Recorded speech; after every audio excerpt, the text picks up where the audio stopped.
Monsieur le Président du Conseil économique, social et environnemental, Monsieur le ministre des Forces armées, Mesdames, Messieurs les ministres, Mesdames, Messieurs les membres du corps diplomatique, Monsieur le général de corps d'armée, grand chancelier de l'Ordre national du Lion, Monsieur le général de corps d'armée, chef d'état-major général des armées, Monsieur le général de corps d'armée, haut commandant de la gendarmerie nationale et directeur de la justice militaire, Madame, Messieurs les officiers généraux, officiers, sous-officiers et militaires du rang, personnel civil des forces armées, chères familles des parrains, chers invités. La journée des forces armées nous offre chaque année l'occasion solennelle de nous rassembler autour des valeurs de l'État, de la nation et de la République. Valeurs auxquelles notre armée, dans toutes ses composantes, reste indéfectiblement attachée. C'est pourquoi j'éprouve toujours le plaisir et la fierté de venir présider cette journée. En pareille circonstance, mes pensées vont d'abord vers nos défunts Djambars. Je salue leur mémoire et prie pour le repos de leur âme. Je redis à leur famille notre compassion et notre solidarité agissante. À vos camarades alités, j'adresse mes vœux ardents de prompt rétablissement. Si nous sommes réunis ici, devant nos étendards et drapeaux, c'est parce que les anciens nous ont tracé la voie et laissé un legs précieux comme viatique et source d'inspiration. Chers anciens, je vous salue avec respect et affection. Vos brillants parcours continueront toujours d'éclairer notre mémoire collective pour servir à tous, civils et militaires, de leçons de vie, de civisme et de patriotisme. Je pense également au personnel de nos forces armées déployés sur le territoire national et à l'étranger. Sentinelles vigilantes de l'intégrité territoriale et du maintien de l'ordre public, ou soldats engagés au service de l'idéal de paix en Afrique et ailleurs dans le monde, ils méritent notre gratitude et celle de la nation. La journée qui nous rassemble ici n'est pas un simple rituel. Au-delà du cérémonial, elle est surtout l'occasion d'une introspection sur la vocation du soldat dans la société. Parce que nos forces armées, par leur mode de recrutement sur l'étendue du territoire national, sans discrimination aucune, incarnent la nation dans toute sa diversité.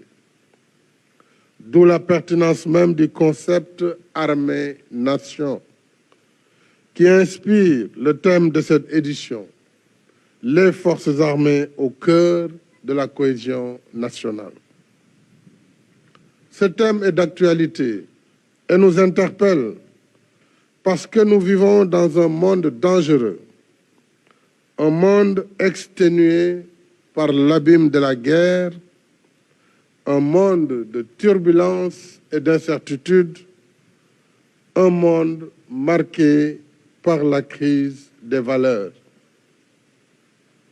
Aux défis et menaces classiques s'ajoute de nos jours une violence inouïe, violence physique, violence verbale, violence morale, portée et amplifiée à grand débit par les réseaux virtuels.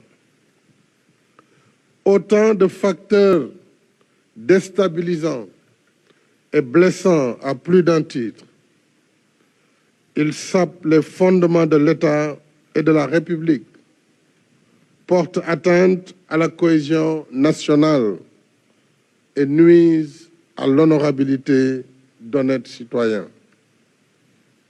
Voilà pourquoi, dans une société qui se veut libre et démocratique, liberté et responsabilité doivent aller de pair afin que nul ne puisse se croire au-dessus ou en marge de l'État, de la nation et de la République.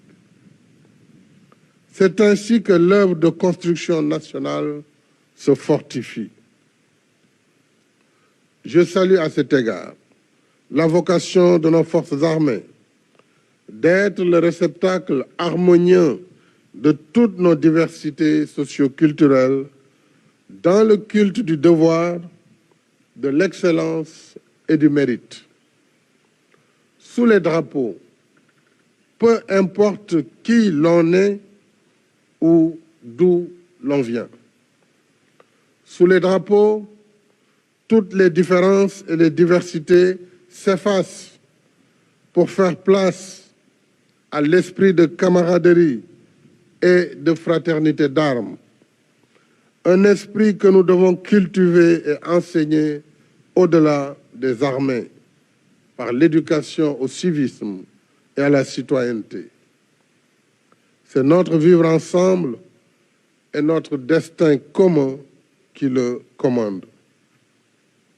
Pour ma part, j'ai toujours accordé une priorité élevée à nos forces de défense et de sécurité, afin qu'elles puissent servir l'État, la nation et la République dans les meilleures conditions possibles. C'est le sens du vaste programme de modernisation de nos armées que j'ai mis en place dès mon accession à la magistrature suprême. Les chiffres parlent d'eux-mêmes.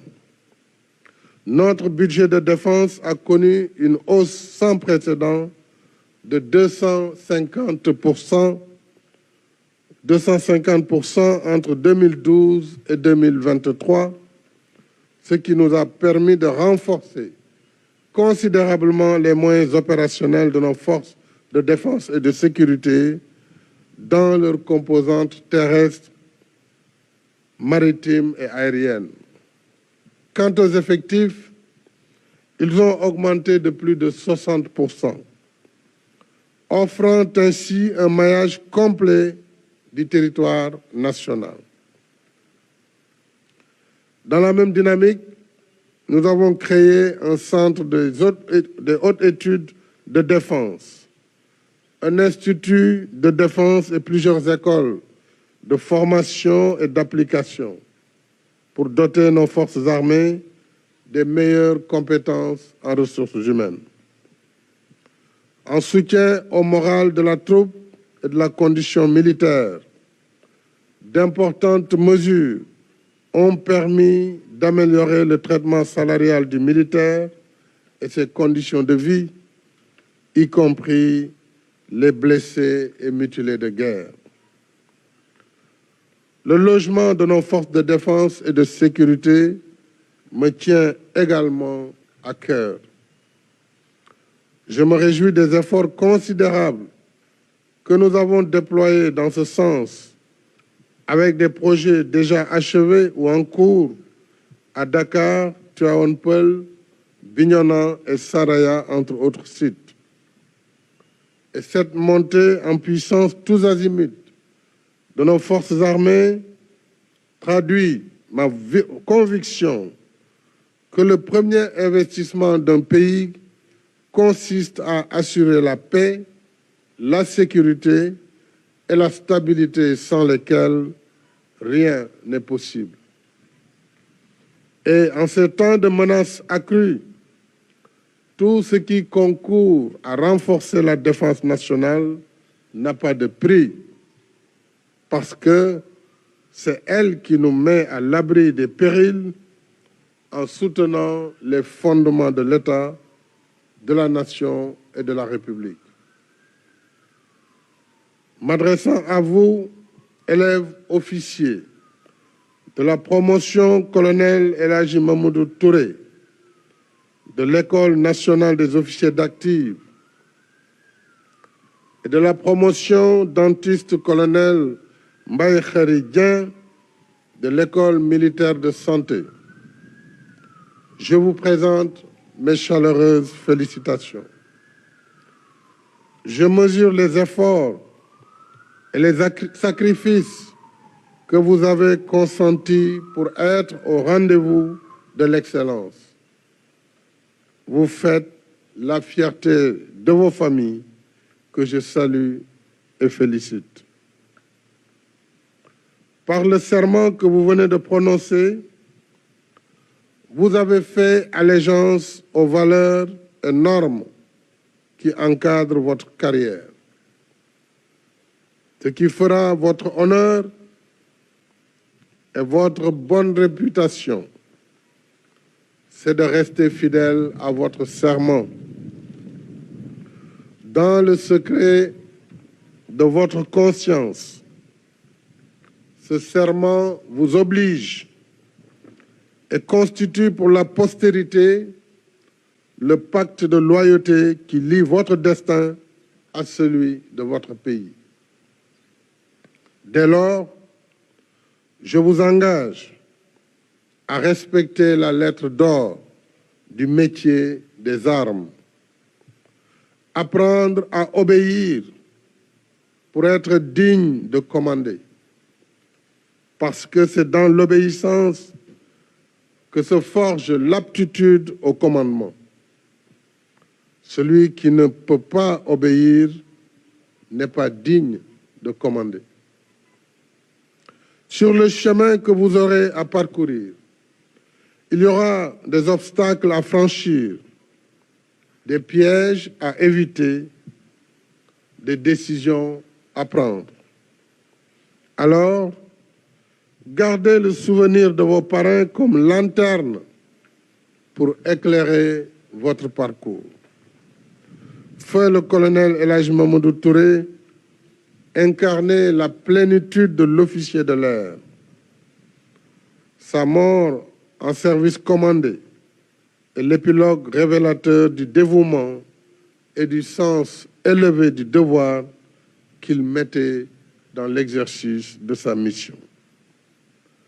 Quant à feu dentiste colonel Mbaye Khary Dieng, conformément au serment d'Hippocrate, il a consacré toute sa vie professionnelle au service de son prochain, y compris dans ses tâches de coordonnateur du programme multisectoriel de lutte contre le VIH-Sida au sein des forces de défense et de sécurité. En vous exhortant à suivre les traces de vos parrains, je souhaite plein succès à vos carrières respectives. Officiers généraux, officiers, sous-officiers, militaires du rang, en tant que chef suprême des armées, j'ai partagé avec vous pendant plus d'une décennie ma vision et ma passion de servir notre pays et l'ambition de le doter d'un outil de défense performant à la hauteur des défis de l'heure. Je voudrais en cet instant solennel vous redire toute ma confiance et ma satisfaction, vous remercier et vous féliciter vivement pour le travail que nous avons accompli ensemble. L'année prochaine, s'il plaît à Dieu, mon successeur sera là, devant vous, assurant la continuité de l'État, de la nation et de la République. En chef suprême des armées, en vertu de la Constitution, il vous commandera et vous lui obéirez. Ainsi, vous resterez fidèle à la tradition démocratique et républicaine de notre pays. Ainsi, au milieu des tumultes, je suis confiant que notre cher Sénégal continuera d'être un havre de paix, de sécurité et de stabilité, comme le dit notre hymne national. Sénégal, faisons nôtre ton grand dessein. Rassembler les poussins à l'abri des 1000 ans pour en faire, de l'Est à l'Ouest, du Nord au Sud, dresser un même peuple, un peuple sans couture. Officiers généraux, officiers, sous-officiers, militaires du rang, je vous salue et vous remercie par votre devise. On nous tue, on ne nous déshonore pas. Fermez le banc.